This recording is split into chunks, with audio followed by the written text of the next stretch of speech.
The following podcast is being brought to you by the Defy Life Podcast Network.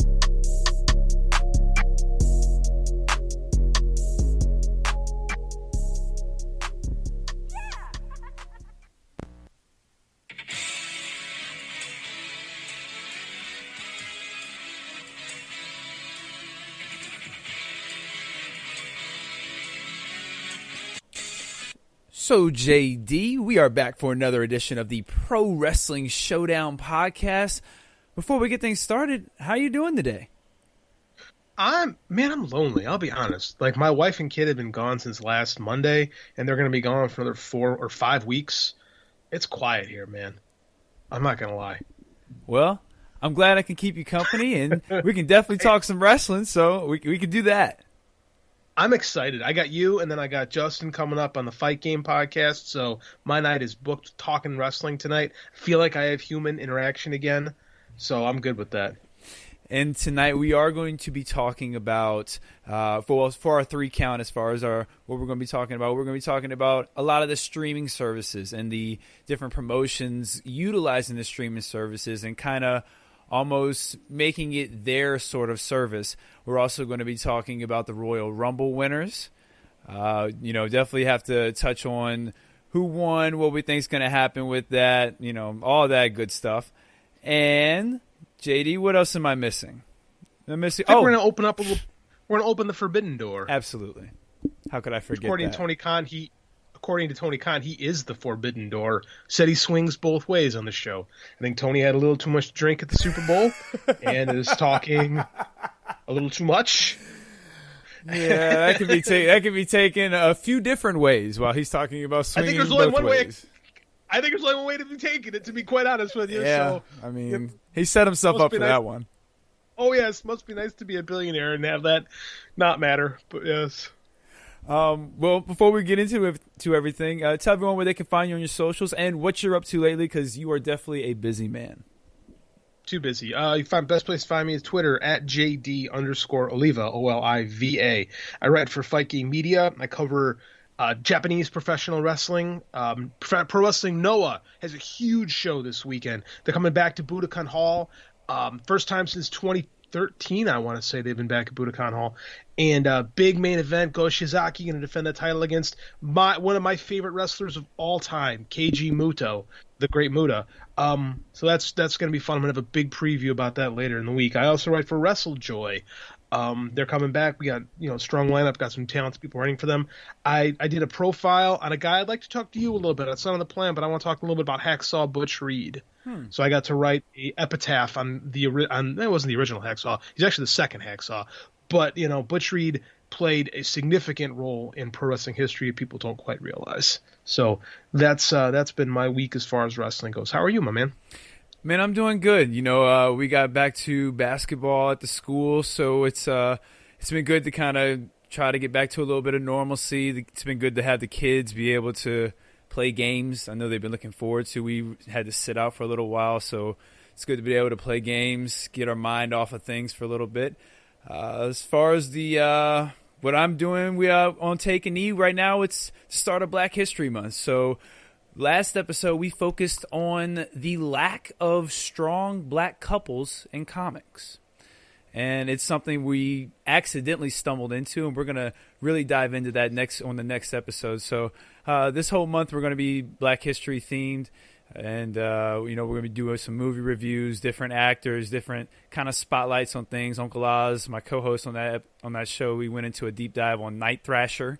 So, that's kind of what we're going to be focusing on. You can find that show at Knee for Marvel vs. DC on Twitter. You can find this show at Showdown Pro on Twitter. And you can also download the podcast anywhere you get your podcasts, Apple Podcasts, Spreaker, Radio Public. You can find it under the Take a Knee for Marvel vs. DC feed. Subscribe, like, leave 5 stars. Make sure you follow JD and follow all of his work. He puts out good articles. He's even got some movie reviews that he does. So he's all over the place. He wears a lot of different hats. Too many hats. Too much to do. Yeah, I forgot. I'm doing movie reviews for the Combat Republic, which is a great site on Twitter. My buddy Mike Gilbert does a great job covering both pro wrestling and MMA.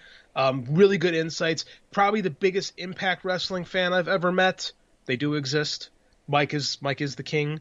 So yeah, follow us there and check out my HBO deep dives. We have HBO Max, and I'm justifying it by reviewing movies on the site so I can write it off in my business expenses.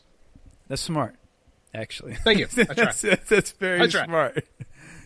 And we are going to have Mike on because we actually talked about that, and we wanted to have an Impact viewer, like a loyal, consistent Impact viewer's point of view on this whole AEW relationship, especially now that it seems like it's kind of dwindling down a little bit slowly. Oh, I don't know if it is. Okay. I don't know if it is. Interesting. I think, let's say that for Mike. Let's get Mike on next show and we'll talk about that. Definitely. So it's Black History Month, man. I want to talk a little Black history. What do you know about Hacksaw Butch Reed?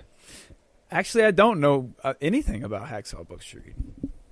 So tomorrow when my WrestleJoy article gets published, I want you to take a look at it because I'd like to get your feedback on this. Butch Reed, as a young star, became like one of the biggest stars in Florida. And this is the early 80s, right? This dude, again, like a lot of guys in the 70s and 80s, came out of football, washed out of the NFL, and just was a good fit for pro wrestling. Wasn't a great promo, but had a lot of good fire, and he had a body. Like in the early 80s, like that's when the Superstar Graham influence really started getting felt. So he had that jacked ass bodybuilder physique, right? And this dude was super athletic. He would do drop kicks, like beautiful looking drop kicks. And right away in Florida, he gets to work with Flair, like almost right off the get go. Because back then, the NWA World Champion would travel around to the different territories. So he'd be working like 10 different programs at once with like these top guys in the other territories, right? And Eddie Graham, the booker, or the owner, Dusty was the booker at the time, and Ric Flair decided they were going to make a star out of Butch Reed. And they did this awesome angle where Flair's out there with always beautiful woman, and he's got his two like hitmen who are looking to take out Butch Reed, and they're actually David and Kerry Von Erich, which is just crazy, coincidence. And Butch Reed comes out and beats the shit out of Flair, literally rips the clothes off his body, which again Flair did with Steamboat years earlier, but they kind of, people in Florida haven't seen that angle, so it was brand new to them. And they made a star in Butch Reed that night. And they thought he won the NWA title. They didn't. There's the old Dusty finish, which is where they came from, was Florida. So in that night, Butch Reed was huge. And he later goes on to Mid-South and starts out as a teammate of the Junkyard Dog and then turns on Junkyard Dog. And then and in Butch Reed's own words, everyone told him that two black guys couldn't draw wrestling each other. Right? That was the argument, was that nobody wanted to see two black guys wrestling each other. They didn't think it would work. And these dudes tore the house down and sold out across a big territory that included like Houston and Tulsa, Oklahoma, and New Orleans, Louisiana, which was the big town in the territory. And this feud was super, super hot. And then this is the funny part, at the climax of the feud, before it ends, JYD leaves and goes to the WWF. And then this is what's crazy to me, is Bill Watts assumes the reason why Junkyard Dog is a success is because he's a black guy. So they literally take an enhancement talent, a job guy named George Wells, call him Master G, and throw him into the role and expect him to be the new Junkyard Dog. Now, Junkyard Dog in that territory was an unbelievable, legitimate superstar. This man sold out the Superdome a lot. Like, it happened a few times. And they assumed they could just put anyone there and it would work. And it didn't work. So did Butch Reed get the blame for that? Not really, because what they do next is they turn Butch Reed babyface. Hacksaw Reed becomes the babyface. He actually becomes a tag team with Hacksaw Duggan, who actually becomes the next big star. Like, the Dog was awesome because he was the Junkyard Dog. Like, he was super charismatic, super athletic at the time before he gained all the weight. And he left, and the fans then they didn't latch on to anyone else. They latched on to Hacksaw Jim Duggan, but they liked it. They liked the team together, but it just didn't do the kind of business that Junkyard Dog had. And so then Bill Watts just keeps trying to throw random ass black guys into this role, thinking he can recreate the Junkyard Dog. Never quite happens like that. And then this is where Reed changes history. Then Butch Reed dyes his hair blonde, goes to the WWF, becomes the natural Butch Reed, and he gets a big push right out of the gate. And his first feud is with Ricky Steamboat, and this is like weeks after Steamboat won the Intercontinental title. Right, so Steamboat has the IC title, and he just won it from Randy Savage. This famous match, WrestleMania 3. Weeks later, he asks for time off because his wife had just gotten pregnant. His wife is pregnant, and she's about to have a baby. And Steamboat's like, hey, man, family first. So they're literally going to give the title to Butch Reed. Butch isn't in the building that night. He no-showed a show, and they decide to put it on the Honky Tonk Man. The Honky Tonk Man's feud. Honky Tonk gets the title. He becomes the quote-unquote longest-reigning Intercontinental Champion ever. The feud with Randy Savage starts Randy Savage on the path toward becoming the WWF champion, and the feud with Hulk Hogan and the giant business that would do. And later, Honky Tonk Man lost the Intercontinental title to the Ultimate Warrior, starting his whole thing off. So imagine if Butch Reed shows up that night. How different is WWF WWE history? You just laid out that's one of the biggest what ifs, especially with the scenarios you just laid out. I mean, he could have very easily fit into any of those scenarios. Mm-hmm. And like, it seems like that when he doesn't show the night, and we've all heard that when Vince McMahon loses faith in you, you're kind of done. And that's what happened with Butch Reed. Reed leaves WWF, and then Slick, his manager, has Big Boss Man and Akeem, and they have this huge feud with Randy Savage and Hulk Hogan. They do monster business, like in a different, between Akeem and Savage, and Hogan and Boss Man made a ton of money. And it's really easy to see Butch Reed inserted into either of those spots. Because they came out to his music that hasn't aged quite well, to be honest with you. It's a little questionable by today's standards. But then Reed goes to WCW, has his last run, supposed to be in the Four Horsemen. He was supposed to be in the Horsemen, but then all the Horsemen left except for Flair and went to the WWF. And then Reed just kind of becomes a mid-card dude. And then he forms a tag team with Ron Simmons. They're called Doom. At first, they're just two guys under masks, and they're literally faceless dudes, Doom 1, Doom 2. They lose the masks to the Steiners, and it looks like the tag team is done, and they find a new manager in Teddy Long. And then all of a sudden, it clicked. The new Doom, Ron Simmons, Butch Reed, Teddy Long, is sensational. They're over. They become the big monster tag team in WCW in 1990. They hold the titles for a year. They have a feud with the Horsemen. Starrcade 90 is an awful show, with the exception of the tag team title match between Doom and Anderson and Arn Anderson and Barry Windham. That's a great match on a shitty show. And then Ron Simmons and Butch Reed split. They have a feud. Ron Simmons wins his big cage match. Jump starts Ron Simmons onto becoming the WCW World Heavyweight Champion. So Butch Reed was kind of pegged as this can't miss star. It just seemed like bad timing his whole career, right? Like it never quite, like maybe if Watts goes to him right away when he's a super hot heel and tries to turn him babyface, maybe they do have something rather than waiting 6 months for the Master G thing that never happened. And by then it's already cool by the time they turn him. Same with the Hogan thing. And then WCW is kind of the end of his run, and he really just kind of helped Ron Simmons get going. But I mean, like, it just seemed like he's this great footnote to history when he should have been something bigger. And on top of all that, it seems like all the people that he ended up working with all ended up elevating to bigger and better things. Yeah, absolutely. Because like, the dude was a star in the latter half of the Territory era. Like, he was a star in Florida. He was a star in Mid-South. But it's like Mid-South before it got big. It was Florida just before people paid attention to it. Like, he was in the WWF, but it just didn't click. Like, he just didn't quite have it. And it was like, you're almost there the whole time, but you never quite hit it. And I guess he had some issues with other things. He had 2 heart attacks in January and caught COVID in the hospital, and it sounds like it was complications of heart attacks on top of having COVID. And then I guess in his latter years, or latter weeks, he was watching AEW and took a liking to Will Hobbs and started telling his family that's the new Hacksaw. So that's pretty cool. I hope hope they heard that. And I hope he becomes Hacksaw Hobbs, because I think that sounds a lot cooler than Powerhouse, to be quite honest with you. And they kind of can pay homage to Butch Reed that way. But it's just I'll be honest with you. I think that in another era where promoters aren't quite so racist, I think Butch Reed's a world champion. I really do. Hey, if that's crowds liked him. If that's not a good plug right there to get you to read the article, I don't know what is.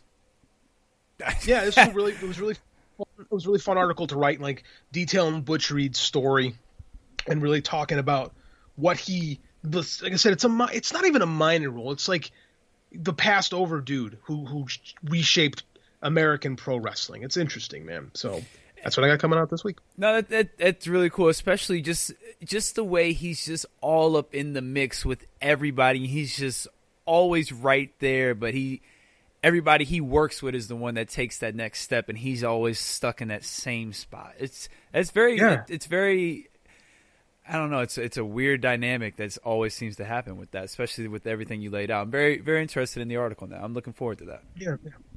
Trivia, he was in the main event of Survivor, the first Survivor Series, the 5-on-5. He was supposed to have this feud with superstar Billy Graham when he had his big return, right?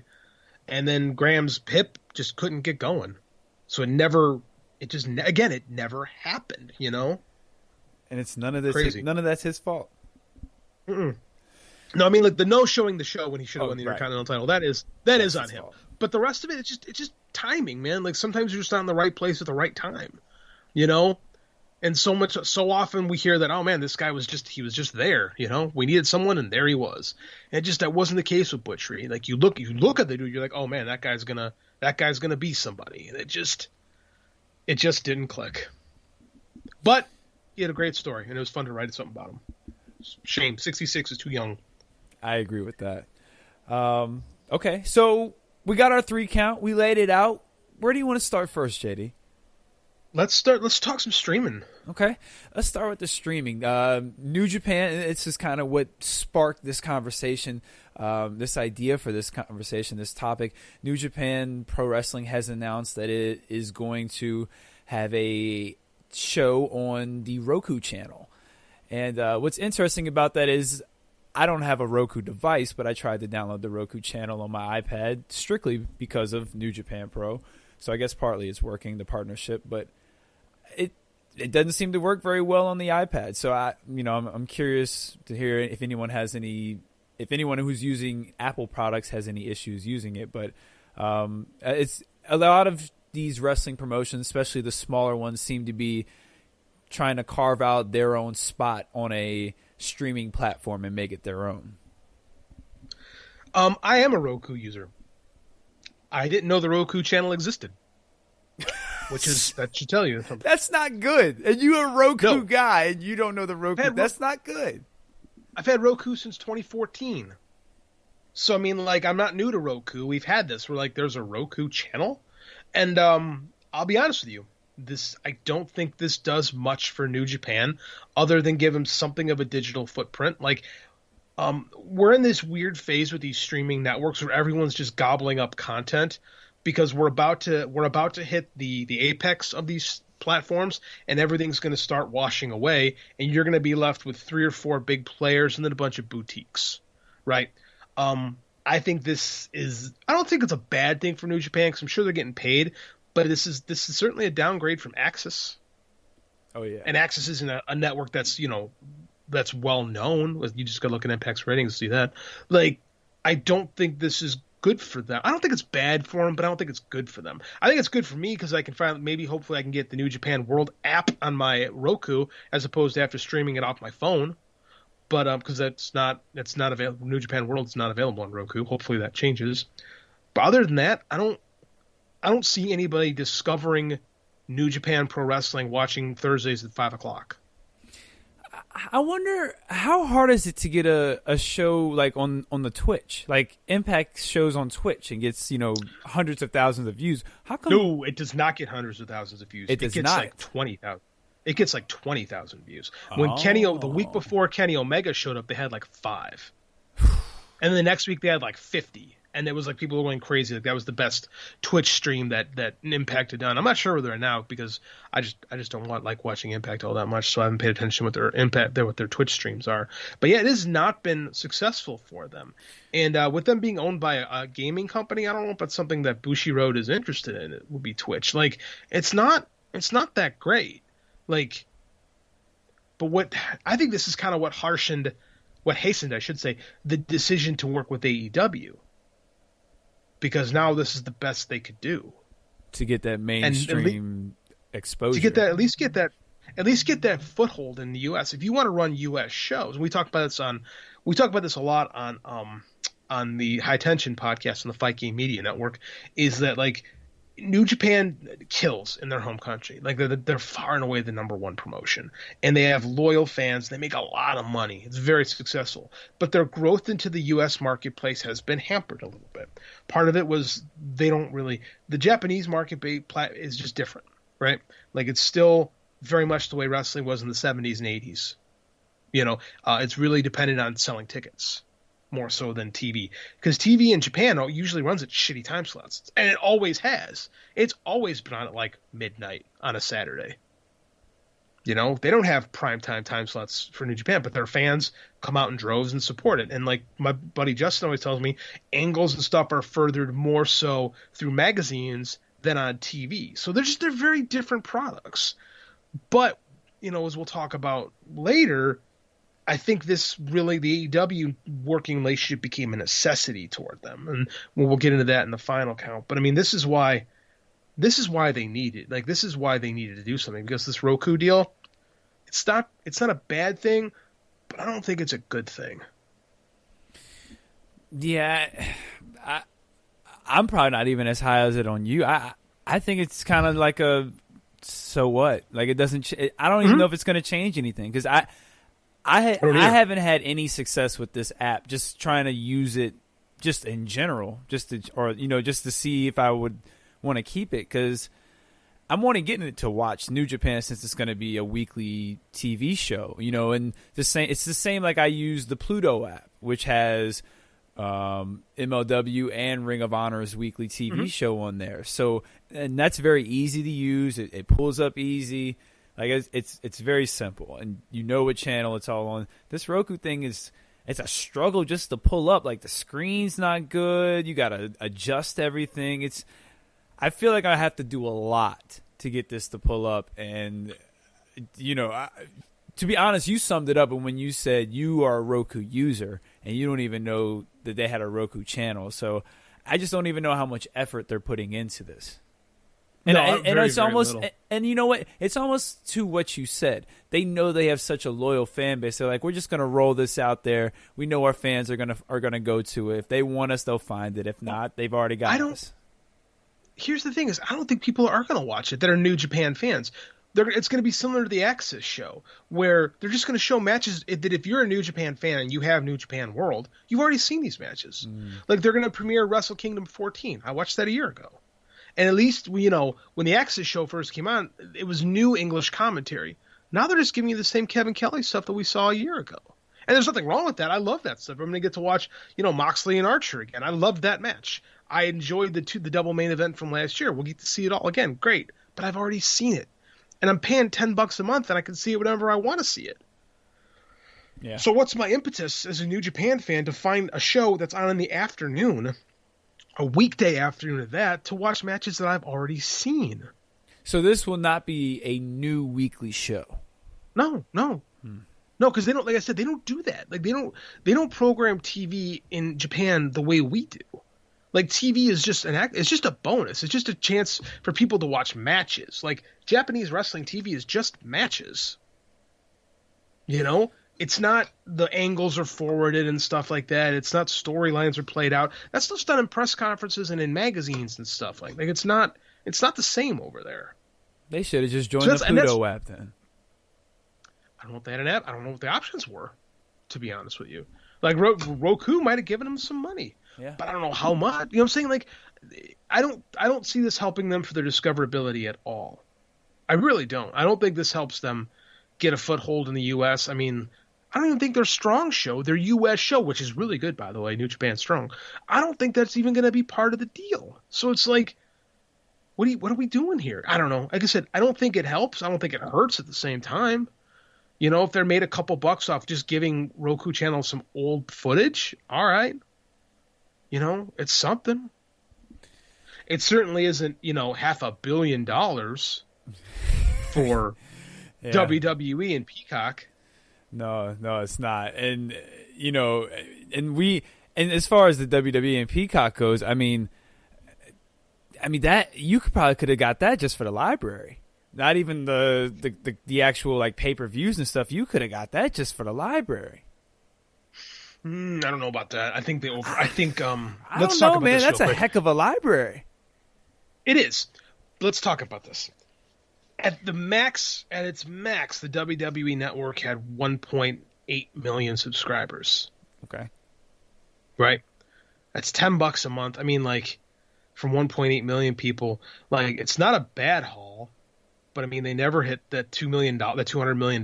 Like, NBC paid way more than WWE was making, right? Like, it's going to take NBC Universal a long time to see money back on this deal. But again, like I said, everyone's gobbling up content now. Everyone's playing gobble this content now, figure out how to make money later.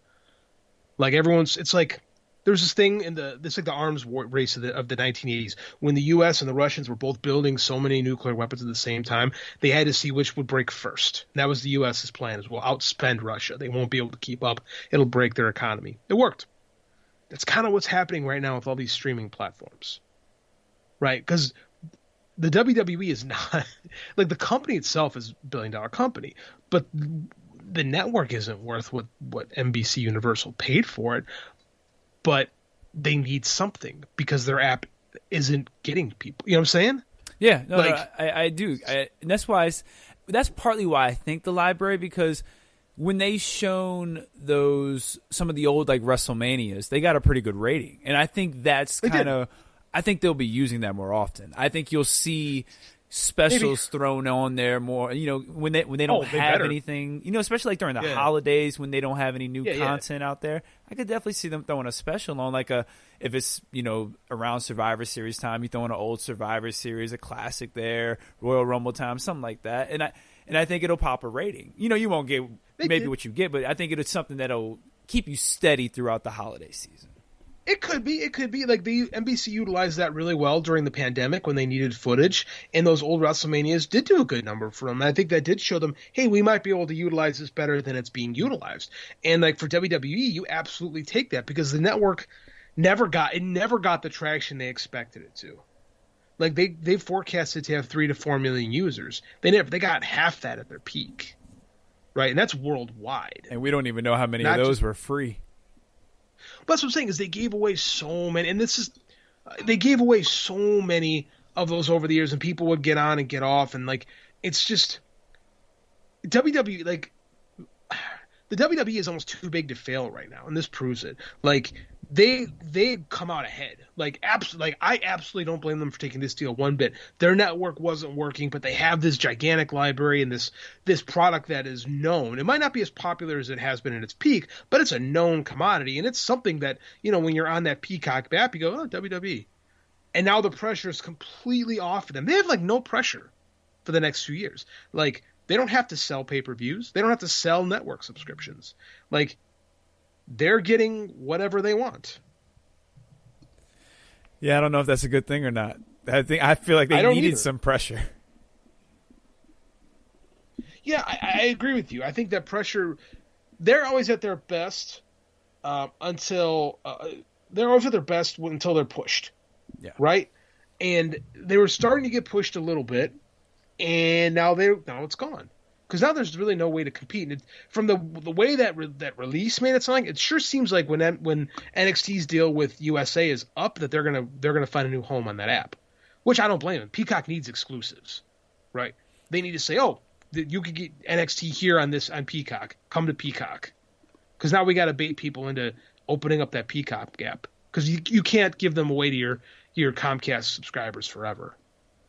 And you know what? That not only will that help Peacock, that'll help the NXT brand and kind of keeping them fresh and special. And then you can kind of, when you bring them in for these surprise appearances at the Rumble and stuff, it's like, oh, because like we've established, the Raw SmackDown audience is different from the NXT audience. So it is, and the main Raw NXT, the main Raw and SmackDown audience still hasn't quite accepted NXT as a viable product. And I think a lot of it is because the way how old am I?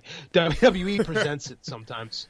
Like WWE doesn't always present NXT in the best light. It's like they were really interested in that at the end of 2019, making it look great, and they seemed to lose interest in it when AEW popped that big number a year ago. And they were like, fuck it. Like, it just silly. We'll just keep them on there to kind of, so AEW doesn't have those great numbers. And it's worked. But I think if you do move them away from each other, I think it's better. Like, competition in the 90s when people were fighting, when the eyes there was less places to look, it was good to have that fight. Now we're just trying to stay viable. Right? Yeah. And yeah, I mean, that's kind of the best way to put it. And I've said it before. That's the only reason NXT's there. They're just there to cap from AEW from hitting 1 million. Because I genuinely do think, especially with some of the storylines they have, because they do a good job of building the main storylines. Some of the undercard stuff, we can, that's a different story. But they do a good job building the main stories. And when they do build these stories to the crescendos, they usually start, the ratings reflect that. And they start being, on average, greater and greater. So I definitely think they would hit over 1 million, or at least close to it, averaging weekly if they didn't have NXT there. Because we've seen that's at least 200,000 that fluctuates between the two. For sure. And then when we had that power outage a couple weeks ago, where a bunch of people lost the first, I think it was the first 30 minutes of Dynamite, and a lot of them just turned NXT on, and you had a really close number for 1 week, and then a not so close number the next. And everything is in a spot of trying to retain. People keep going, oh, how do you grow? Nothing's growing. Well, nothing is growing right now. Like, at the moment, you are not in a growth phase. You're in a retention phase, right? You have to retain your audience before you think of growing your audience. This is not just AEW. This is WWE. This is all television, right? Because everything is down. Raw is down 38% from last year. That's a big number, man. Right, and part of it is the pandemic. That is a big. Part of it is the pandemic. TV drop. People are like, oh, you think people would watch more, but they haven't. Right? Netflix subscriptions are up. Like, streaming is up, but I mean, like, as far as like terrestrial TV or cable TV, it hasn't. It's struggled. Everything has struggled this year. So I mean, we're not. And I argue this. People are like, oh, how do you grow? It's like, well, screw growing. Like, figure out what you are first, like retaining the people that actually want to watch you. We're both comic fans, right? Mm-hmm. You are not making new fans on WandaVision. Oh, no. WandaVision was created to get the people who are already in board happy. Like we always talk about, the casuals. You got to get the casuals. Marvel don't care about the casuals. Marvel brings you in and makes you a super fan. That's what we have. That is the new media. It is not about trying to get people in who will drop you the next time a new fad comes around. It's about trying to turn people into super fans, and Marvel has done it. And I think that's the way to do it, is not to dumb your product down, but to show your product why it's awesome and get everybody excited about it. Not just trying to stay relevant. You know what I'm saying? Like, I think all wrestling companies could stand to learn something from Marvel, because a decade and a half ago, nobody would have thought comics could be this.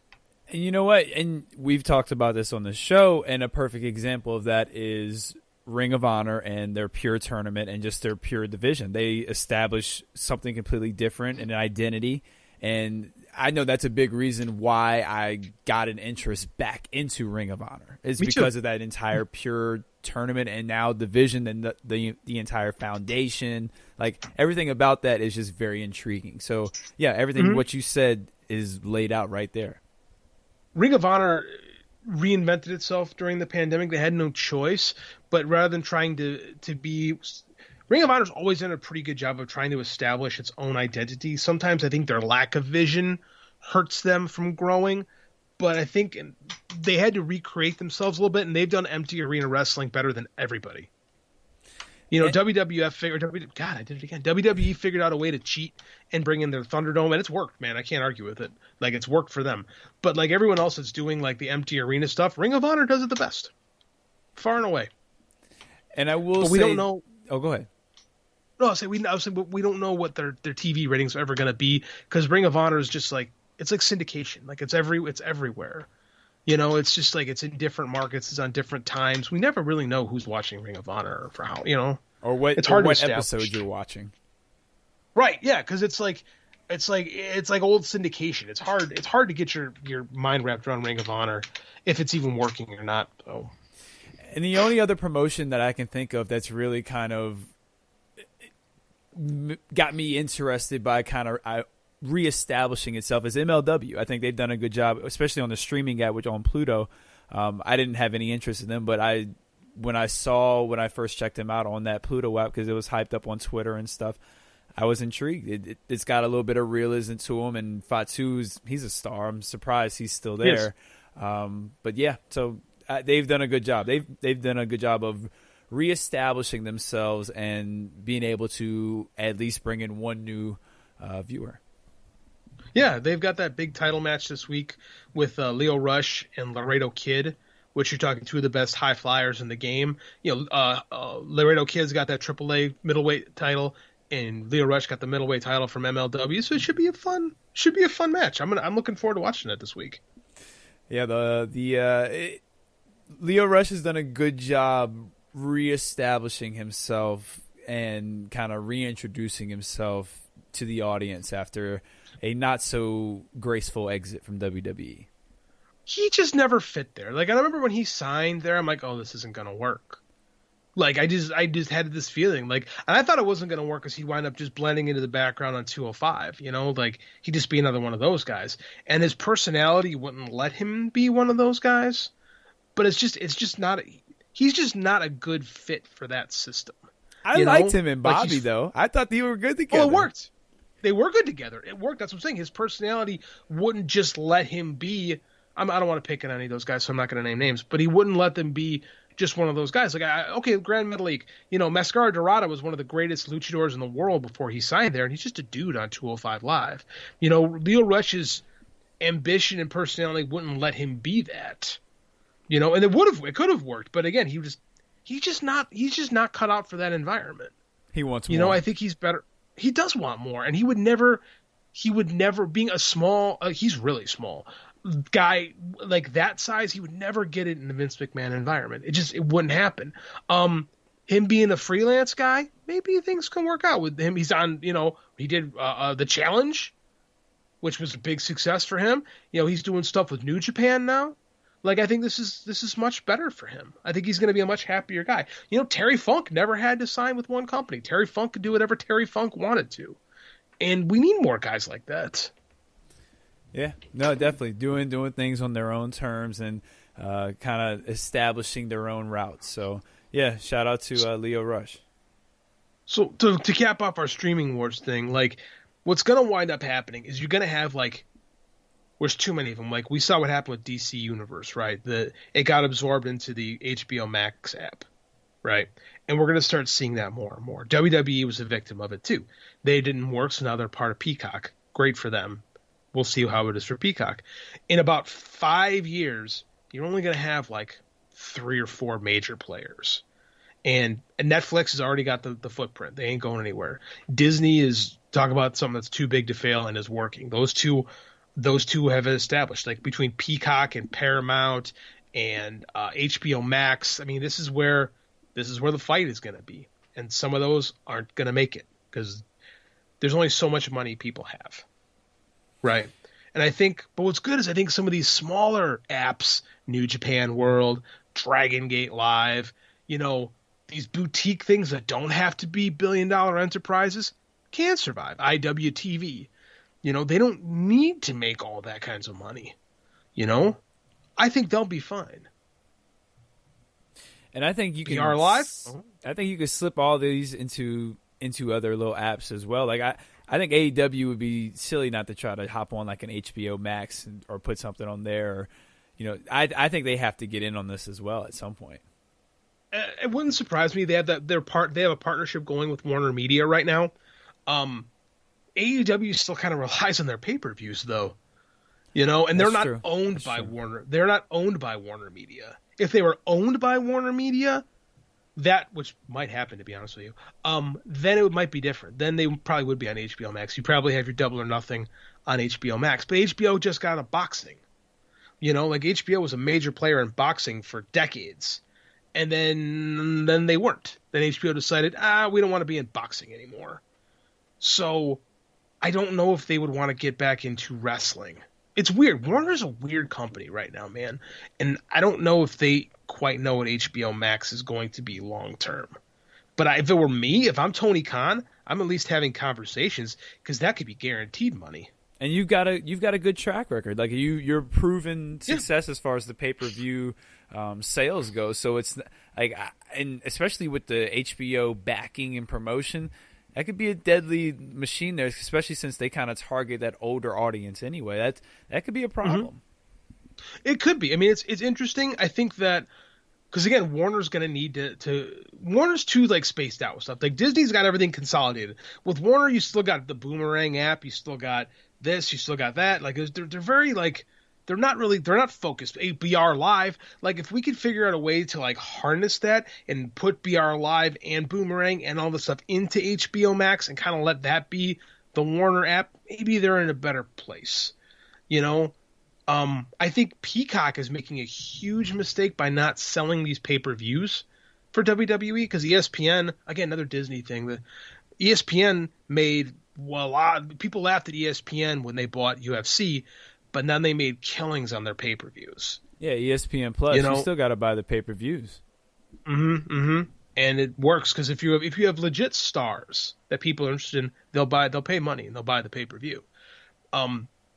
Which again, if I am Comcast, I'm like, hey, we need to start at least WrestleMania. At least make people pay $25-$30 for WrestleMania. Yeah, I'm surprised you don't. There wasn't at least something for WrestleMania and. At least WrestleMania and SummerSlam. Like I would think SummerSlam is in that same caliber too. I would put those two there. It should be those big four pay-per-views: yeah, Rumble, Survivor Series. They should all be there, but at least WrestleMania. Yeah, like especially when you're paying and they haven't bought WWE. I think they might in the future, to be honest with you. But like they haven't bought WWE, so they gotta get something back out of them. You know, because the only person like Vince McMahon is I think there's large chunks of his career where I don't think he's a creative genius. I think he's a business genius, right? Because even in that early 80s expansion years, the WWF television show was not the best wrestling TV show. One day we're going to do that. We're going to watch 3 TV shows from the same week in the 80s, and you tell me which was the best show. I like that. That's cool. Yeah, I like that. Yeah, we should do that. But, like, they had Hulk Hogan. Right, and he was the best businessman. Like he made the best deals, you know. Like I think his creative is super overrated, but I think his business mind is off the charts, as is proven. Like you can't argue with what they've done business wise. Yeah, this guy signed $2 billion deals in the last like 5 years. Right. I mean, like that's super successful. Why their stock is down, I have no idea. But the stock market's gone cuckoo bananas the last 2 weeks anyway. So it's very interesting right now, man. It's a very interesting time. I kind of want to revisit this in 5 years and see where we are. You know, because I thought 5 years ago we all thought the network was the future, and it wasn't, which is a shame. I hope Peacock keeps everything that's on the network there. I hope it is the future. It's just going to be the future on Peacock. That's true, but I want to see what they do with it. Like, is it going to be? Can I still watch World Class? Can I still watch some Smoky Mountains? You know, the thing is, Peacock's not a good app either. Like as far as just like the search engine and stuff, like it sucks. Yeah, we have the free version. Like I downloaded it just to play with it. It does. It's terrible. Like there's nothing appealing to me about Peacock. Like just looking at what they have, no wonder they spent that money on WWE. Like they have WWE and The Office, and after that, I kind of shrugged. That's it. That's it. I go watch the T. Like, like I mean, it's not very good. Like of all the big apps right now, I think they're in the worst spot. To be honest with you, like I don't know, man. It is they just don't have enough of like the famous NBC stuff, which is surprising. To be honest with you. Well, yeah, this is again this streaming thing is going to be something that we're definitely going to be keeping an eye on. It's going to be changing all the time. I'm sure there's going to be another wrestling show pop up on another streaming service here soon. Yeah. Let's move on to our 2 count. Let's touch on the 2 Royal Rumble winners, Edge and Bianca Belair. And JD, I know you actually watched the Royal Rumble. I know. I borrowed your password. For this 1 week because I wanted to talk about it with you. Yeah, I haven't watched the WWE pay-per-view since the Royal Rumble. The Royal Rumble's the greatest gimmick match in history. Let's be honest. Shout out Pat Patterson. Shout out to Pat Patterson. It's a genius show. It really is. Like, my buddies at Voices of Wrestling said, Royal Rumble's kind of like pizza. Even when it's bad, it's still pretty good.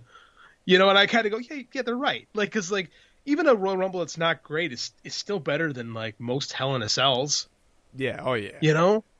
I mean, there's always intrigue in a Royal Rumble. So I watched.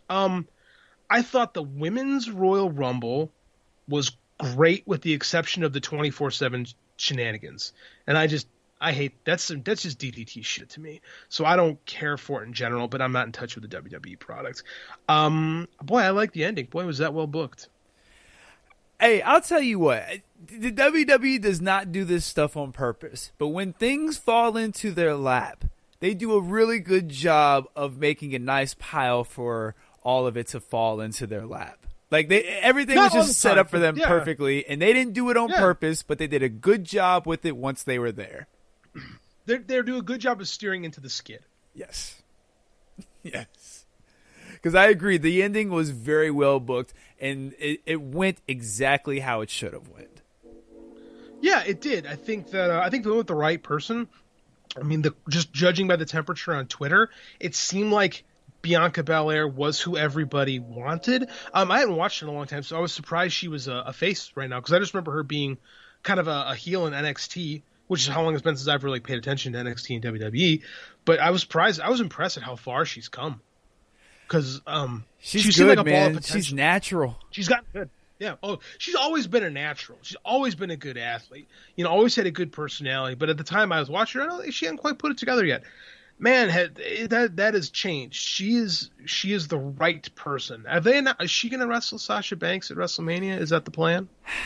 It seems like that's where they're going. And I think the only thing that worries me about is Sasha might win that match, and I think Bianca has to go over, and I'm worried about it going after Sasha like that. I am really glad you brought that up, because this is a mistake that they make. People are like, they made a star tonight. And it's like, did we? And I'm not nothing against Bianca Belair. They've had a lot of star-making moments that they kind of let slip by the wayside. Example, last year with Rhea Ripley.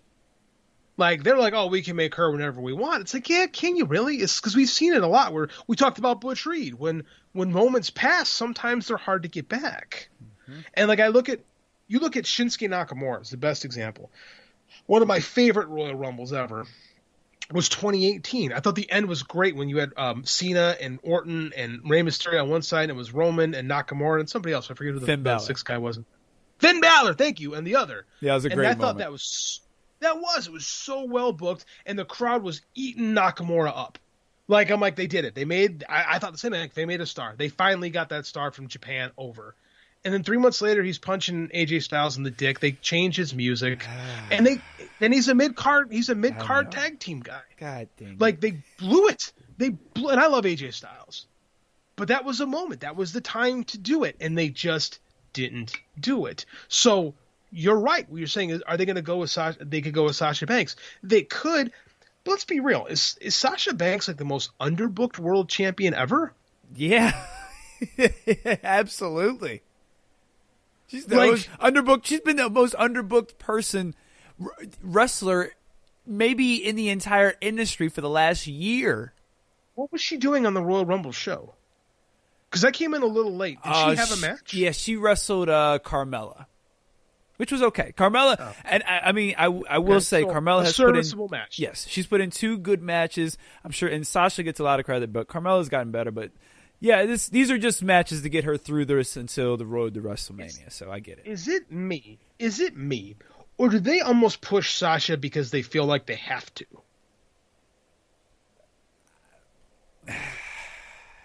I can't say you're wrong. I can't say you're wrong because they weren't really doing anything with her except having her be Bayley's sidekick, and I can't give them enough credit to say this was their long-term storytelling. Like, they don't seem to push her media-wise the way they have like Charlotte and other, Becky Lynch, and they don't need to because she's got her never say anything bad about Sasha Banks on Twitter. That'll end a man's life. Like, never, ever, ever do that. Like, that is my advice. To she got some serious stands. For real. Never. I've seen many a respected wrestling and personality go down in flames from just being bombarded. Like, don't do it. Never say anything bad about Sasha Banks. Like, but at the same time, like, they hawk all this stuff and they have her involved in like the biggest show of the year and they don't mention it. Like, it doesn't feel like she is. I believe that she's the biggest star in the division, but do they treat her like it? Well, we kind of touched on it in the show. We kind of touched on it. Why? It's because she's not Sasha Banks on the show. She's Mercedes Martinez. Oh, no, Mercedes Martinez is somebody else. Oh, yeah, you're right. Mercedes Martinez is the wrestler from NXT. Yeah. No, but that's the thing, though, is like, why? Why did this all happen? Like, this has been like a weird thing with WWE and like people doing stuff for years. And like, I just got this awkward feel. Like, I know she's on top, but like, I just don't feel like I don't know, man. Like, to me, it doesn't feel like they've ever been really 100% behind Sasha Banks. They are like Charlotte and Becky. Am I wrong on that? Because again, I don't watch the product, very much. And it just seems like they're always like putting somebody else out front, even though she's the champion. Am I wrong? Am I off on this? No, I don't think so. I definitely think you see Becky Lynch on more appearances when she was getting pushed and was really on top. You always saw her making media appearances. You don't really see that a lot with Sasha. But I will say I have seen a good increase in Sasha Banks commercials. I will say that. I've seen her in a few more commercials here lately than I have in the past. So I don't know if that's coincidental or, again, I don't know if I can give WWE that much credit as far as their storytelling goes. I feel like she's one of the few legitimate stars in pro wrestling. Like, we throw the term star around. Like, we think anybody who's headlining a show is a star. Like, people go, there's no stars. And you'll name names like, they headlined a WrestleMania. It's like, it doesn't matter. Just because you headline WrestleMania doesn't make you a star. The Miz is not a star. He's got a nice career carved out for himself. But, like, nobody knows who the fuck the Miz is. I think he's a star. I don't think he's a draw. No, he's not a star. He's not a star, nor is he a draw. He's a guy in a wrestling show. Hulk Hogan was a star. He's a jerk. He's a horrible human being. He's definitely a star. Randy Savage was a star. Roddy Piper was a star. Hacksaw Jim Duggan, who we talked about earlier, was not a star. I love Sting more than, anything else next to my son. I don't know if Sting, Sting was definitely, if you want to call him a star 20 some odd years ago, in the wrestling sphere, huge star. But a star, I don't know. Maybe. I'd go maybe. Okay. It's like, I think we use the term.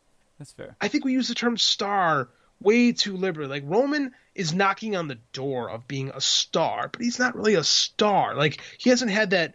And I think a lot of this is, by the way, I don't blame them for this. I think a lot of this is the company. I think they want people to be stars in their sphere and not too big outside the sphere.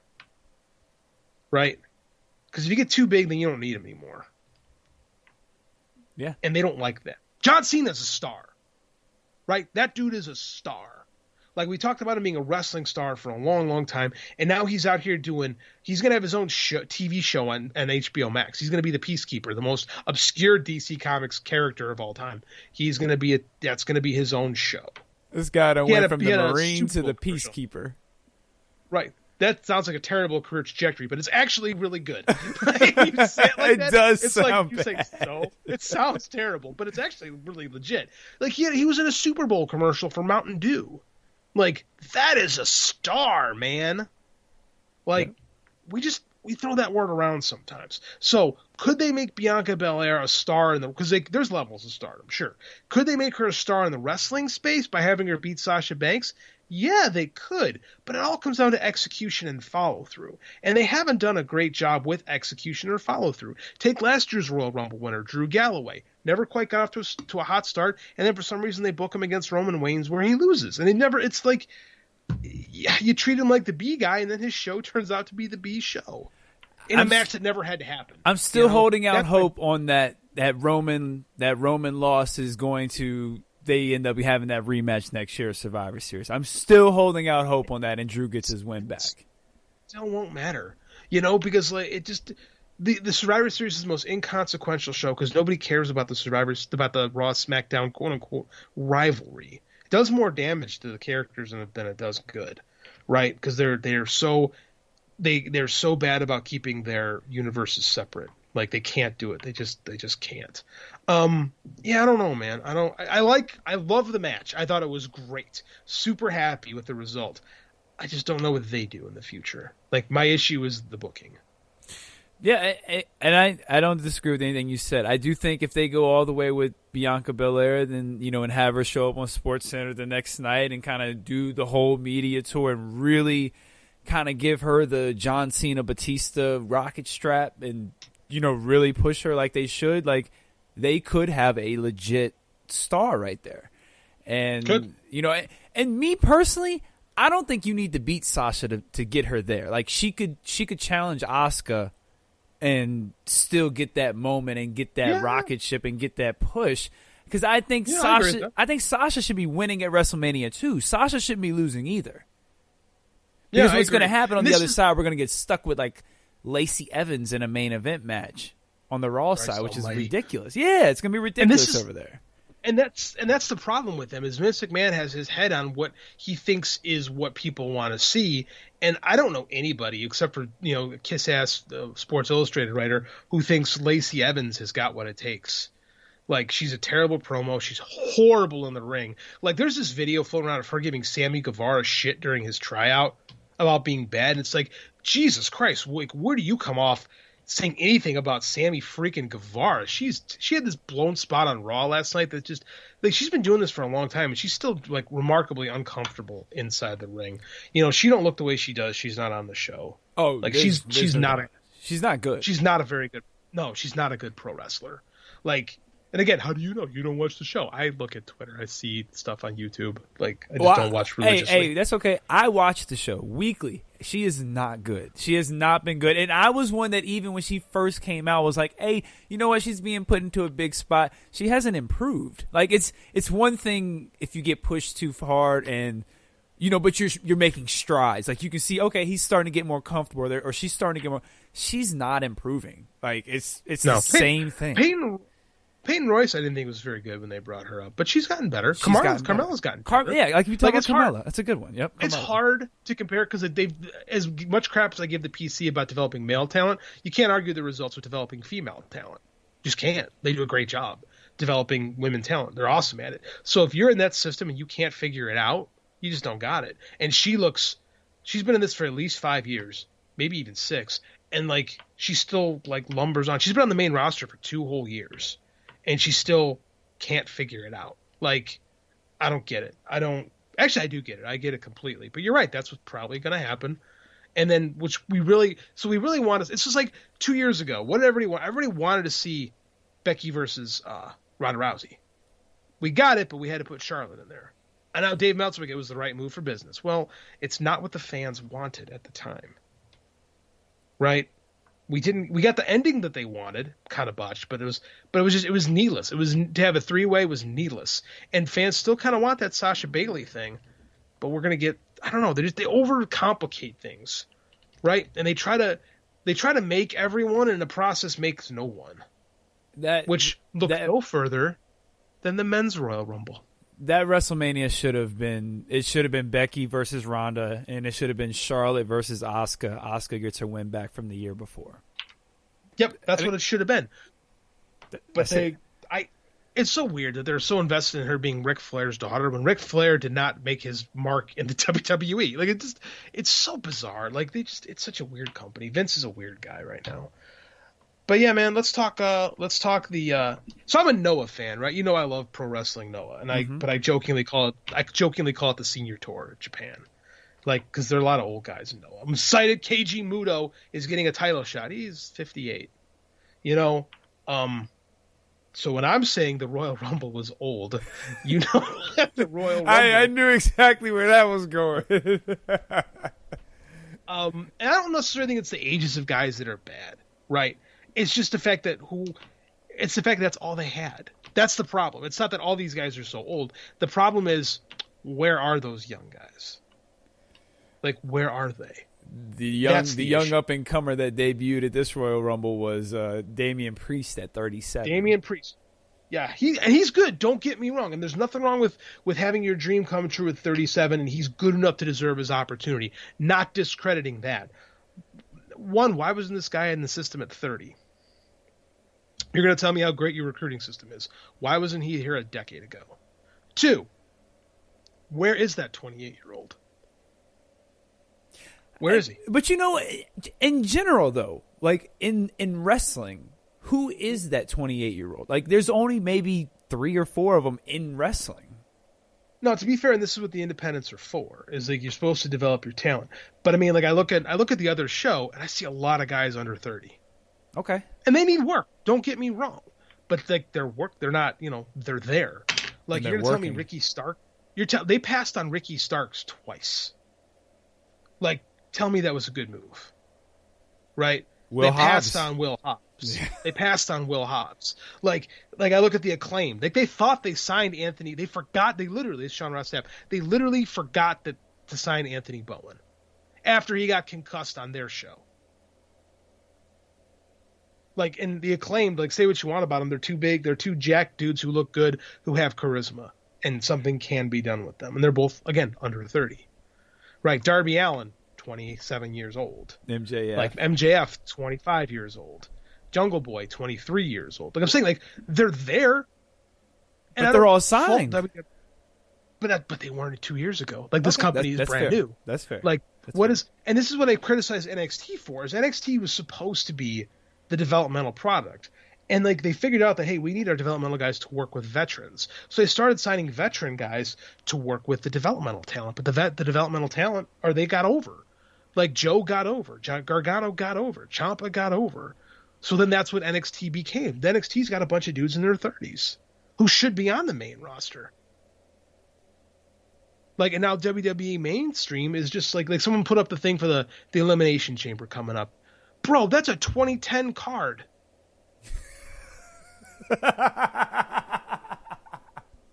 I laugh because what can I say? It's The Miz, Drew McIntyre, Randy Orton, Sheamus, Jeff Hardy, and AJ Styles. Well, maybe not 2010, but maybe 2015. Okay, no. Definitely 2015. In 2010, AJ Styles and Jeff Hardy had a feud in Impact. There you go. Now we're right. Now we're back on course.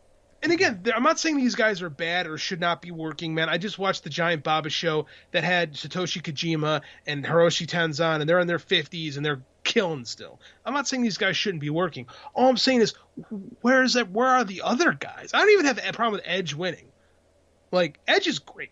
I love Edge. But where are the other guys? Like, where are these young guys? The youngest dude was Dominic, who's there because he's Ray's kid. And he could be good in the future. Don't get me wrong. I think Dominic is a prospect, no doubt. And the next youngest guy is Otis. And again, Otis is fine. Where, USA Greco-Roman Wrestling, love Otis. Where is everybody else? How old's Matt Riddle? 36. Oh my gosh. I didn't realize he was that old. He had a whole UFC career before he came in. Like, he only started wrestling like 5 years ago when he failed the drug test and got bumped out of UFC. So whenever Adam Cole, if he goes up to the main roster, he's going to be like the youngest guy there, like 32. But he's been wrestling for 15 years, right? He's wrestling forever. And he's been in a spotlight forever because Adam Cole's really good. But everyone's afraid to put Adam Cole up on the main roster because he's like 5'8". He's not very tall. So I think about it. Like Seth Rollins and Roman Reigns are two of the younger guys. They're like 30, 3? 5. Oh, they're both like the Shield guys are all like 35, like between 33 and 35. They're all. I have to look up their UPS, but yeah, they're all about 35, which is fine. They're at their peak. There should be, and they've been with the company since 2012. Like 8.5 years, those guys have been in the system, like on television constantly. Like on top for on top for reference. For reference, I want you to think about this. Hulk Hogan's entire WWF run was 84, takes a break in 92, and comes back for 3 months in 93. That's his entire career in WWF. Is now just as long as the Shield. Oh wow. Think about that. Yeah, that's great perspective, man. That's little things like that. Bret Hart wins his first WWF title in 1992. His last one when he has that big blow up because felt like it was Shawn Michaels and he had been there forever, right? And he was this stalwart guy. He was the champion on top of about 5 years. It's 5 years. Wow. Roman Reigns has been pushed as a commodity since the top guy since 2015. Roman Reigns has been pushed on top longer than Bret Hart was.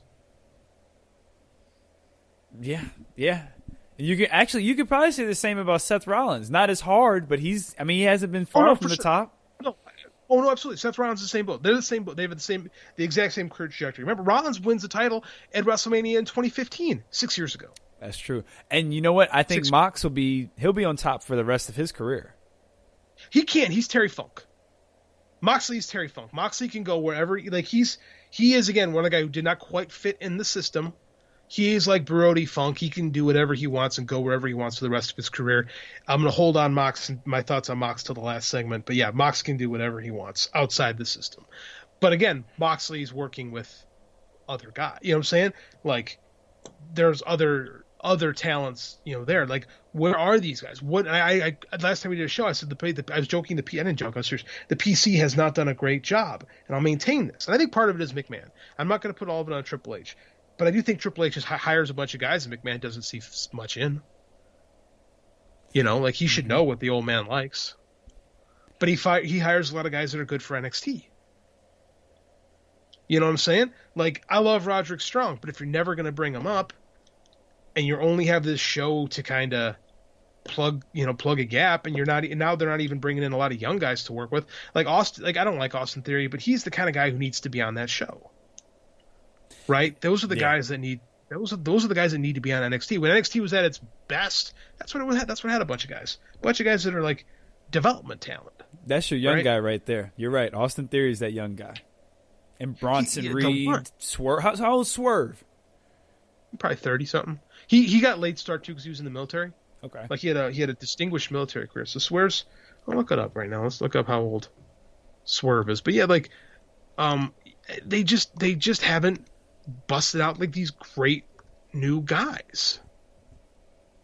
Well, it's like you said, because NXT became for a while it became the super indie. It did, and that's when NXT got to be its most popular. But at the same time, was that really what was best for the company? I don't know, man. You know what I'm saying? It's weird. Like, and I'd be in the same boat as if Kenny Omega and those guys were, because Kenny Omega's 38. AEW is a little different because they're kind of fighting to survive. Swerve's young. Swerve's 30. He's younger than I thought. That's a guy who you need to be pushing a little bit more. Invest in Swerve Scott. Especially him as a heel. I've really enjoyed him lately as a heel. So yeah, I'm all about this. I'm going to steal this from the Voices of Wrestling, guys. In 2014, Big E was the Intercontinental Champion going into the Royal Rumble. It's 2021, and Big E is the Intercontinental Champion going into the Royal Rumble. To be fair, these are two very different Big E's, though. It is, but I mean, is that not the case for career stagnation for a guy who should be working main events at this point in his career?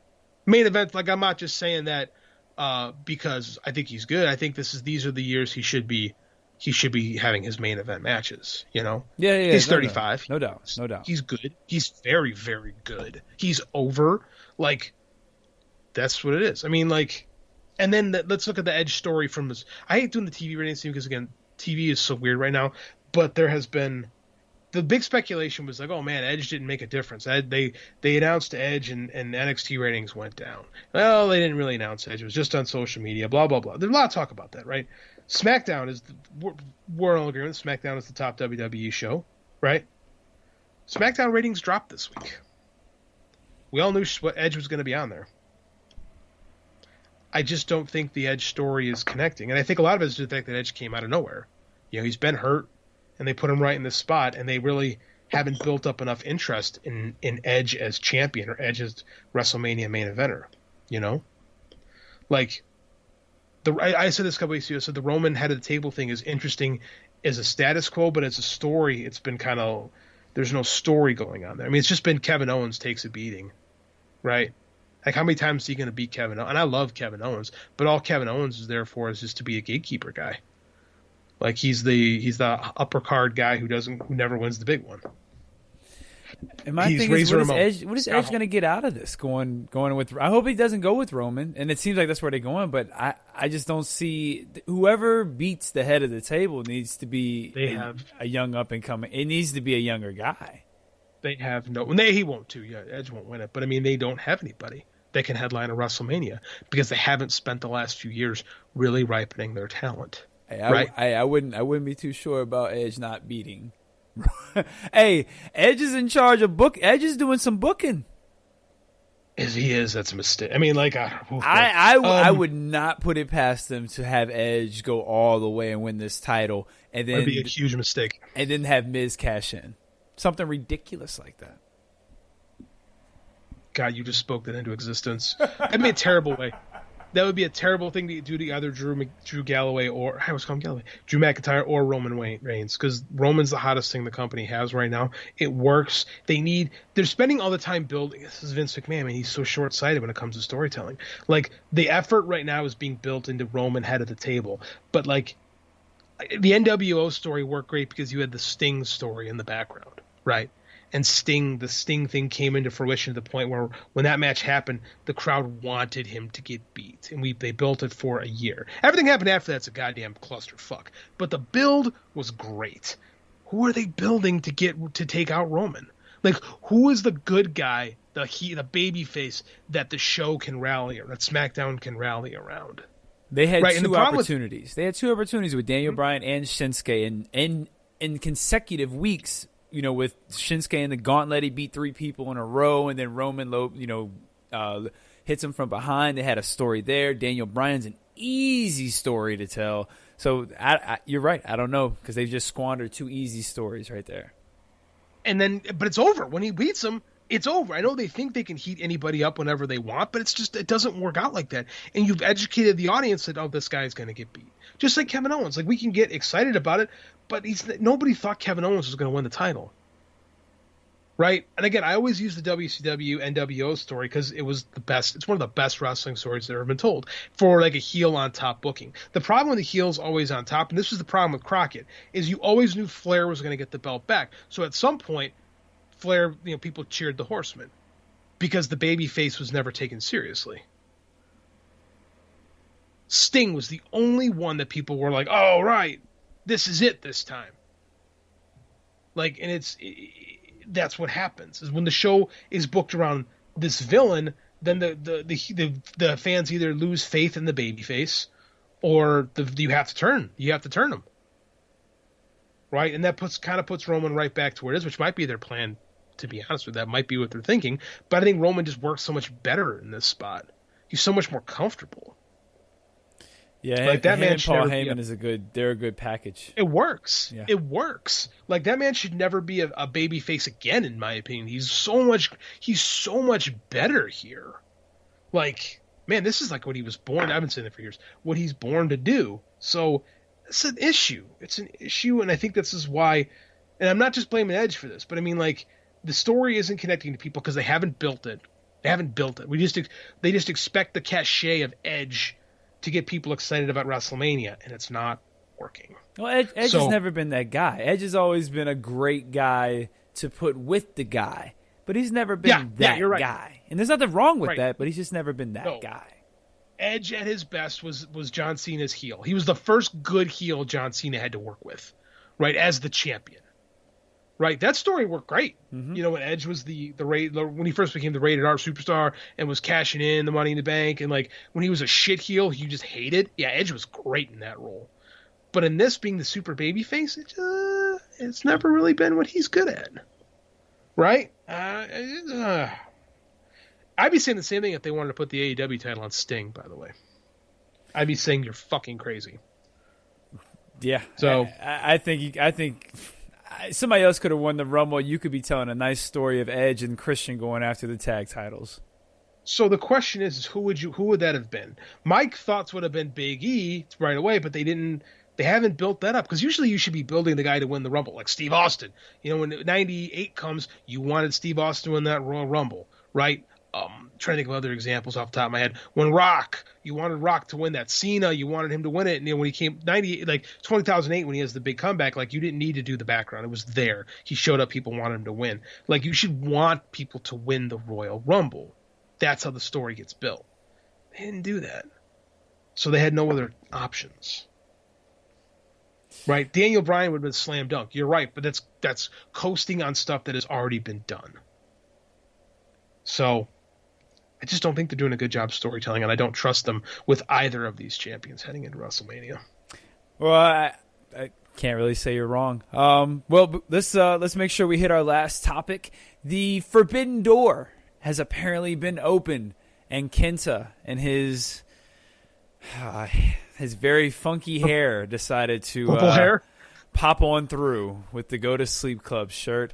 I'm not a fan of Kenta's hair. I wasn't a fan of the look. That's just me personally. I thought it was an awful look, but that's fine. He can do whatever he wants. Since the pandemic, Kenta has had some very interesting hair choices.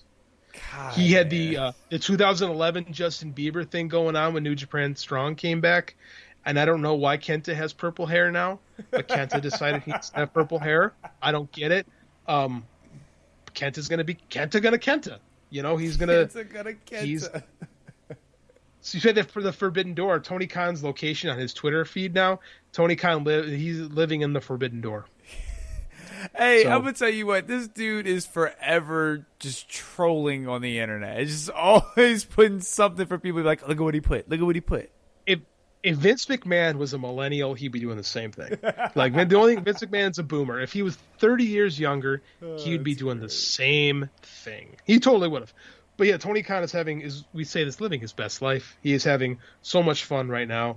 Good for him. It's making wrestling more entertaining, as in opening this Forbidden Door. So this week on Dynamite, we're gonna get Kenny Omega and Kenta versus Jon Moxley and Lance Archer. The most New Japan main event they've ever put out, to be quite honest with you. And it's really cool how it's all, well, except for Kenta, but the other three are all current or former U.S. champions as well. Oh, that's true. Yes, and Kenta's got the briefcase. So it all kind of comes full circle. It's interesting. What I find fascinating is I talked about Moxley being this unique spot, this Terry Funk position in pro wrestling right now. He was the key to the Forbidden Door. New Japan wanted Jon Moxley again. They needed Jon Moxley. If they're going to do New Japan, and this is why this company works. This is why this works, right? New Japan eventually, right? When the pandemic ends, it has to end eventually. New Japan's going to run shows in the U.S. AEW doesn't run house shows. New Japan makes their money on tickets. They need Jon Moxley, right? So it makes perfect sense. This whole thing, I've been saying it for a year. This working relationship makes sense. And I like the fact that Kenta is not on board with Kenny Omega. Did you get the chance to watch the after show? That's the quick little after thing they did. I did not see the after Kenny show. Kenny Omega runs. It's just this quick little tweet thing. Kenny Omega runs up to Kenta after the show. Goes, "Oh, brother Switchblade didn't say anybody was visiting," and Kenta goes, "Shut the fuck up." That's great. And walks away. And all the Bullet Club Japan guys are like, "Yeah, you tell him." And it's like, Tama and Fale, you've been working the whole time. Genius. So now we've got this Bullet Club Japan versus Bullet Club USA rivalry that's building, which at some point we're going to get a match between them. You've got Kenny and Kota Ibushi tweeting at each other, you know, in flowery Japanese. I've had Justin translate some of this stuff for me, and it's as goofy as you think that would come from the two of them. Talking about how they want to take on WWE together, you know, and they said that's the only way to do it is if we're together. So they're hinting at, you know, we're going to have a big AEW champ versus, you know, and New Japan champ coming up. And, you know, does this grow wrestling? Probably not. Does this make the fans who are already invested happy? Yeah. Yeah, it does. And super serving your fans and getting the people who do watch your show excited every week has value. Because if those people stop watching your program, you're in trouble, as we've seen from WWE. Like apathy is the worst thing that can happen to a pro wrestling show.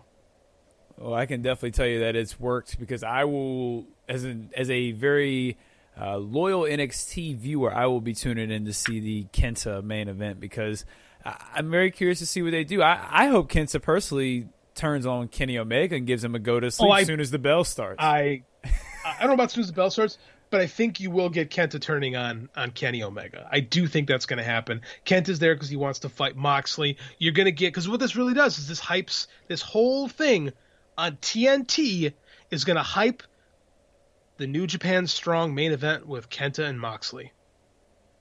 So New Japan is getting TNT to promote something on their app. And they're even acknowledging they're acknowledging the US title and stuff on the graphics. Finally. And they're going to talk about it. So this is going to be very interesting. Like I'm also curious to see if we just see a couple more people, one or two more people start showing up. You know, it's intriguing. This is what it's supposed to do. It's intriguing. It's hard right now because of the pandemic. Yeah, right. That's true. We're in a bad place. Here's a prediction. I don't know if we'll see a whole lot coming out of this one, but I think now the door is open. When the world opens again, now you can start talking. Now we've got good nature between everybody. Now we can get something good. Because I think fans are expecting something big to happen soon, but logistically they can't. There's a month of quarantining involved between going back and forth from the U.S. to Japan. That's just not realistic, especially with New Japan having to sell tickets to make money. But next year, I think you could have something. So I'll tell you what I want to see. I want to see Kenny Omega versus Kota Ibushi in Madison Square Garden. Winner take all. Title. Winner take all. That's what I want to see. Because that's you want to sell out Madison Square Garden, that's how you do it. AEW New Japan. People will fly from all over the country to watch that. So are we doing like a AEW versus New Japan? Like, is it going to be all AEW versus matches? Like, are you going to do the tag champs versus the tag champs and the the US champ versus the TNT champ? I don't know. I don't know what you do other than that. But again, I think this is because when you're selling tickets, it's the main event that sells the tickets, right? That's true. And I think a main event of Kota Ibushi versus Kenny Omega for those two titles will move tickets. And then I think you could do some crossover matches, or you can do some storyline matches. And if they're smart, we get Impact and Ring of Honor involved too. And then you can also, for the women's side, you can get, NWA, Tokyo Joshi Pro, Stardom. Make it a big wrestling festival for everybody. And it seems to be what Tony Khan's game is he wants to get everybody against WWE, which they tried in the 80s, but it just wasn't part of the foundation. Wrestling is way different now than it was 35 years ago. So it can work because you're fighting for relevance. And the best way to do that is to super serve your fan base. Right. I saw it all out. I saw what a big crowd of happy indie wrestling fans can be like. That'll work. You can sell it anywhere if you do that match. And then you do kind of you did it all out. Just, make good matches, But then you have Dynamite to program it so you can build these matches, right? It doesn't have to be just like a GCW show where you just throw shit at the wall and see what sticks. Because there's no building in a GCW match. But with this, you have TV to build.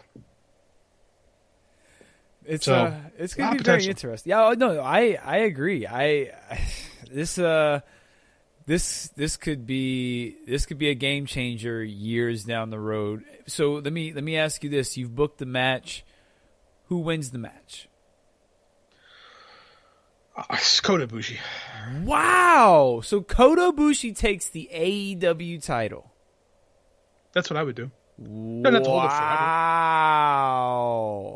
You're talking to the guy that wanted the Great Muta to have the WCW World Title. So, and I think the AEW audience likes Kota Ibushi. Yeah. And it would work. I don't think you keep it on for a year, but I think a few months and then take it off him. That'd be fine. I think you do a few shows on both continents with Kota Ibushi with a shit ton of belts, and then you can move on.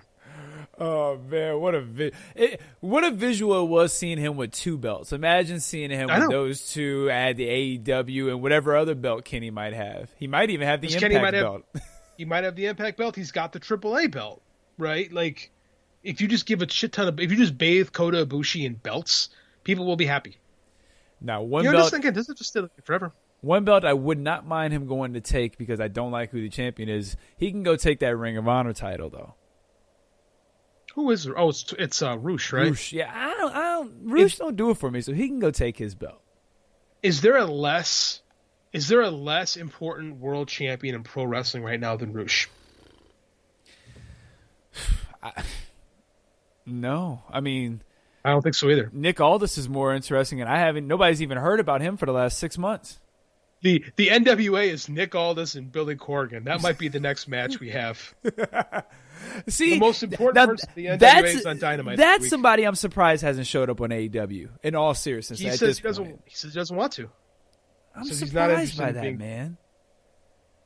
I don't know if they care. Like, I don't know. They did the thing with him and Cody. Like, and the problem with working with Nick Aldis is the belt has to go back to Nick Aldis, where the NWA women's title, I don't want to say it doesn't matter who has that belt, but you have a lot more flexibility with who has that belt. That's true. Right? And I think it's a matter, I think we're all just counting down the moments till Thunder Rosa gets out of that contract and is signed with AEW. Because she's still under NWA contract, but she is like hardcore AEW right now. You know? Yeah, and I mean, it's pretty much a given that she's going to sign with AEW, and if she doesn't somehow sign with AEW, it's a huge missed opportunity. Well, yeah, I mean, like, I don't know why unless WWF I did it again. WWE comes in with a gigantic offer, which they always could. But which they don't need to. They just have a plethora of riches in the women's division. An embarrassment of riches. No, I agree, but they might just to be dicks. They do that a lot, you know, sign people and not really have a plan for them just to keep them away from competition. You know, wouldn't be the first time they've done that. That's true. You know, I mean, I hope they don't, because I think she could be a transformative star. And I get why AEW doesn't go all in on her right now, because she's not signed to them, and that bites people in the ass. So you can't go all in with her right now. But if she's under contract, her and Britt Baker should be the top of that division. So while we're talking AEW women, let's briefly, before the show ends, touch on their tournament, which I find very interesting. They have 8 women from different promotions, different Japanese promotions, working together to establish this number 1 contender. I think that's really neat. Is this throughout like all the brackets, or like on one side of the bracket? They're doing one side of the bracket is the American division, okay, and the other side is the Japanese division. And the Japanese matches are going to be on YouTube because they're going to be in Japan, right? Because they can't get all these women here right now. So they're just going to do stuff for their social media. Social media is important. Like, people just like, it should all be on Dynamite. Well, you can't ignore your social media. If you give like exclusive Joshi matches, the people that want them are going to watch them, right? And the champ, and then whoever wins that side of the bracket comes over here to wrestle whoever wins the American side of the bracket to be the number 1 contender. Okay. So I know you're not a huge Joshi fan, but they have like some names, like some people that have some real interest on that side of the world coming to do this tournament. So this is actually pretty big for them. Like, as far as like appealing to that fan base, like they said they wanted their women's division to be different than WWF. Just punch me every time I say it. I wrote that Butch Reed piece yesterday, and now I can't stop saying it. They wanted their division to be different than the WWE women's division.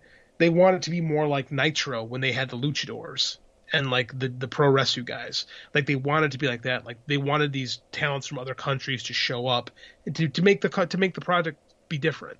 And it didn't work out because, you know, world crippling pandemic making travel difficult. But I mean, now we're starting to get a hint of that again. And you got people that are big in social media. Maki Ito, very big in social media. Yoko Sakazaki, super over in Japan. Like, these are women that could make a difference. And Riho is back, and she's actually going to wrestle on the American side of the bracket. So you've got that a lot nothing. Of Riho does nothing for me. Nothing for you, but you know what? She drew a lot of numbers on Dynamite. That's you know what? That's a good point. People were intrigued by her when she was showing up. She was, when she was the champion, the women's division was drawing really good ratings. So she actually got interest from them. And the Jim Cornettes of the world can be creepy and complain all they want, but I mean, like, she was the one women's star who made a difference in their division as far as ratings go. And ratings are important to them because it's a TV company. So she's over with that fan base. You know, not my cup of tea either. I would rather, I like Yuka Sakazaki better. I think Maki Ito has a chance to get real over in America because she's she's cute and she's super, super charismatic and she likes to swear a lot. So, you know, that's a good combination. Really, I mean, it is. That's what made her huge in social media. You know, it's like she got it's funny. They had two of the Japanese women. One of them was I'm very excited to come compete for AEW. And that was Mei Sugiura from Chocopro. And then Maki Ito's like, "Hello, motherfuckers," you know, with her screen cap, and it's like she's gonna get over here. I wonder if that's the one that I saw a whole bunch of people screenshot saying I want her to win. She's my pick. Yep. She's my pick. Yep. Is that the one Cody picked? Yep, that is the one Cody picked. Okay. She's cute. She's getting better because she was like a singer. She was like on one of those Idol type shows, and then showed up for, I think, Stardom, and then they just started she just became a pro wrestler, and she's gotten a lot better. She's got a ton of personality, like magnetic personality. So she's got a chance to be a star, kind of like she's not as good as Asuka, but Asuka's got that personality that helps her stand out, right? And she's got not a similar personality, but a personality. So there's something about those women, man. They are all just so like magnetic, and it's like you can't take your eyes off of them. Yeah, I agree. Well, again, it's a business in Japan that revolves around selling tickets. Like my buddy Justin, he went to a Gato Move show. Gato Move is this company owned by, Emmy. I just blanked on her name. Whatever. This is a company that has these matches. They don't have a ring. They wrestle on a very small mat in this tiny building. When I say tiny, Justin showed me these pictures, and they're on top of each other, and they do really cool stuff. And their mat wrestling is really good because they have no ropes to work off of. Emi Sakura, Jesus, some wrestling fan. Like, yeah, that's her company in Japan. Gato Move. It's weird and it's very different, but they learn to be really, like, women in this company learn to be really good mat wrestlers, and like I said, tons of personality. So, and then like you get Tokyo Joshi Pro, you get Ice Ribbon, you get Stardom. Everything's a little bit different. Like they all have these different styles, and because they got to sell tickets, you need personalities. Personalities sell tickets. So it's a different world. Well, it shows because they do very well when they come over here. They all get over very easily. All the Joshi. Yeah, good. Yeah, always. All of them. Everyone that's come over here in the last like 4 or 5 years has done a very good job and has gotten over and got attention. Asuka's done a great job pioneering that. Yeah. She was the first to kind of make the transition of this new generation. Back in the day, like, Bull Nakano and Aja Kong, she's going to be in this AEW tournament too. Akira Hokuto would come here and they did a good job back then. But this is a different generation, right? And you have to educate an audience that a lot of people grew up in bra and panties matches, and we've educated a new generation of people that women's wrestling can be viable. And now. I like what AEW is doing is like WWE has their corner and it works. Like the Sasha Banks, the Becky Lynch stuff works. Now AEW, which what they want to do, they want to give us something different. They want to give us the Joshi flavor, right?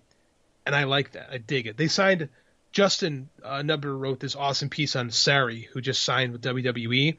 She's really freaking good, man. Like they got a sensational wrestler out of her. So there's someone coming to NXT very soon who's going to be really special. So I highly recommend you guys check that out too. Well, I like we said, they've got so many women. I look forward to seeing more new talent. It'll be good to have some new blood coming through the pipeline because they need. I think they need it. Yeah, they do. And Vince McMahon needs to open up a little bit and let stand out of the way of some things, because there's no reason why the Charlotte Lacey thing should be the focus of Raw for the women's division, because it really is, Yeah, it should be. Lacey shouldn't even be on TV. Charlotte, I'm cool with Charlotte feuding with Asuka because she needs to get her win back, but that's whatever. I'm over Charlotte already. Yeah, that's the problem when you push. I think here's what's weird about Charlotte is she's 10 times the athlete her father is, but doesn't have nearly the charisma. She's really good though. Like she's really good. She's really good. She's really good. Yeah. I'll never say that, but like personality wise, she kind of, when your father's Ric Flair, you just don't quite have that level of charisma. You can't be a babyface. You can't be a babyface. No, she should be. No, she's better as a heel. So is the old man. You can't be a babyface. You just got to live with that. Okay, JD, we did it. We got through our 3 count. We talked a little Royal Rumble, how it was just a bunch of old men in there, and I can't really disagree with you. We got to talk the Forbidden Door, and we talked a lot about the streaming services. But we want to know what you guys think about all this. Let us know at Showdown Pro on Twitter. You can find us on there. You can download this podcast on the Take a Knee feed anywhere you get your podcast. JD, tell everyone where to find you before we go. Well, first of all, I'm disappointed you didn't throw a belt at me. I thought for sure you were going to throw a belt at me. You're right. What you got? You got a belt for me? Yeah, you know what? Here, while I look for a belt, I'll tell you where you can find me. We'll do this real quick. Okay. You can find me at Twitter. It's JD_OLIVA. At Twitter, Facebook, you can find my writing stuff. I'm an author. I have 8 books out in the Books of Jericho series, so the best place to pick those up is on Amazon. And I write for Fight Game Media. I write for WrestleJoy. I like to talk about wrestling, and I get paid decently to do it. So I'm going to find you a belt real quick. Hold on. But since you did say something, a belt that I really do enjoy, and I just saw it the other day. While watching on a streaming service, the MLW heavyweight title. That's a really good looking belt. It is a really good looking belt. I really like that belt. Yeah, I do I too. think it's a little square-ish to me, but I kind of dig it. So I have a belt I'm going to send to you right now. I'll just send you the link actually. Okay. So you can get some various pictures of this. I'll send it through the chat. We're going to look at the NWA Central States Heavyweight Championship title. And I'm going to tell you something about NWA Central States. It was a garbage-ass territory. Boring wrestling. And when it went out of business, people didn't care because it drew terribly. Oh, that looks good. That's a good-looking belt, though. It is the exact same plate as what they would use for the NWA United States Heavyweight title. But this is a very similar looking belt. This is the NW. So if you ever see the old, and not the WCW United States title, but the NWA Central States title, this is kind of what they went with toward the end. It's very, very similar looking. I'm trying to find the older one from back in the day. It's the tag team belt. This is it right here. Yeah, here we go. I'm gonna take a little. I like. Hey, these Mid-Atlantic belts are all look. Hey, these Mid-Atlantic belts are fire. These look great. Oh, Mid-Atlantic. That was the Crockett territory. Like that's where Crockett came from, was Mid-Atlantic. Oh, so if you're on that Google page, the 4th one to the right is the original Central States title belt. And a lot of the NWA belts in the 70s had this look to it. This circular one with a little crown up top. Yeah, it's got some corn and some wheat on it. And I'll definitely make sure to put a few of these into the in the show notes, so you guys can see what we're talking about. These look great. And while you're over here, definitely look at the other Mid-Atlantic belts because they look great, man. The Mid-Atlantic was like one of the best territories. Like Charlotte, like you're talking Flair and Steamboat at their best. Blackjack Mulligan, where Piper really got good. Like, man, the Mid-Atlantic was the freaking best. Mid-Atlantic became Crockett, which became WCW. So I mean, that's the lineage of Crockett and Mid-Atlantic. But man, they had some sweet ass looking belts. Big fan. I'm glad you caught that. I'm glad you pulled that out. That's a good looking belt right there. Oh, I love this. This has become one of my favorite things to do is talk about these things. I love talking about old belts.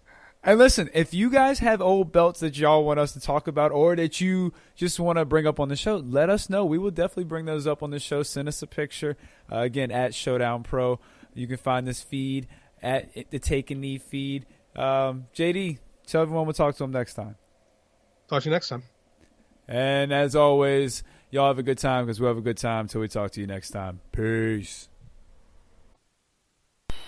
This is The Fight Life.